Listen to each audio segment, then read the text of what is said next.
नमस्कार दोस्तों, मैं हूं अमित और आप देख रहे हैं नॉलेनोर। दोस्तों, मेरे एक व्यूअर ने बहुत ही इंपॉर्टेंट क्वेश्चन पूछा है कि कोई भी ट्रेन अगर निजामुद्दीन से आगरा तक जाती है तो वह कम टाइम लेती है, और रिटर्न में वही ट्रेन अगर आगरा से निजामुद्दीन तक जाती है तो ज़्यादा टाइम लेती है, जैसे कि वंदे भारत, शताब्दी, गतिमान। तो ऐसा क्यों होता है? तो दोस्तों, क्वेश्चन सही में बहुत इंपॉर्टेंट है। तो चलिए इसे विस्तार से समझते हैं कि कोई भी ट्रेन अगर दिल्ली से आगरा तरफ जा रही है तो वह कम टाइम में चली जाएगी, और वही ट्रेन अगर आगरा से दिल्ली तरफ आ रही है तो ज़्यादा टाइम लेती है। तो दोस्तों, ये सिर्फ दिल्ली के केस में ऐसा नहीं होता है। कोई भी ट्रेन अगर अपने डेस्टिनेशन पर पहुंचती है तो उसे वहां पर ज़्यादा टाइम दिया जाता है, चाहे वह दिल्ली हो, मुंबई हो या कोई भी सेक्शन। दोस्तों, यहाँ पर होता है भारतीय रेलवे का एक स्लैक टाइम। स्लैक टाइम क्या होता है कि रेलवे करती क्या है कि कोई भी ट्रेन अगर चलती है तो वो ज़्यादातर चलने के रास्ते में लेट हो जाती है। तो उस लेट लतीफ़ी को दूर करने के लिए हर ट्रेन के साथ रेलवे एक स्लैक टाइम रखती है।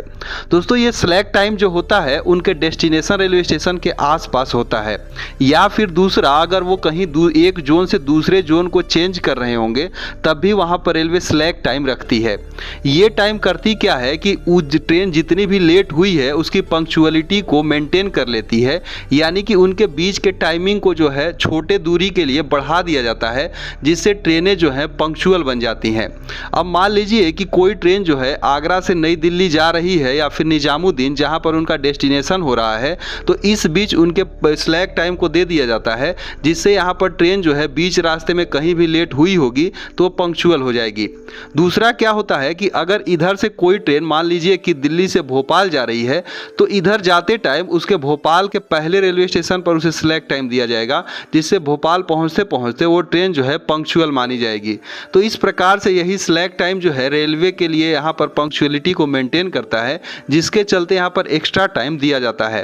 दोस्तों, दूसरा एक चीज़ और होता है कि जितने भी बड़े रेलवे स्टेशन होते हैं वहाँ पर जो है मेंटेनेंस का कार्य वगैरह चलते रहता है, तो ऐसे में भी यहाँ पर ट्रेनों को थोड़ा स्लो करके चलाया जाता है, ताकि जो है ये सब काम को देखते हुए यहाँ पर ट्रेनों को पास दिया जा सके। तो दोस्तों, ये कुछ इंपॉर्टेंट रीज़न है जिसके चलते यहाँ पर कोई भी ट्रेन अगर अपने डेस्टिनेशन पर पहुँचती है तो वहाँ ज़्यादा टाइम लगता है, और वहाँ से अगर वो खुलती है तो कम टाइम में निकल जाती है। तो उम्मीद करते हैं आपको चीज़ समझ में आई होंगी। सो इस वीडियो में इतना ही, मिलते हैं एक दूसरे वीडियो में, तब तक के लिए धन्यवाद।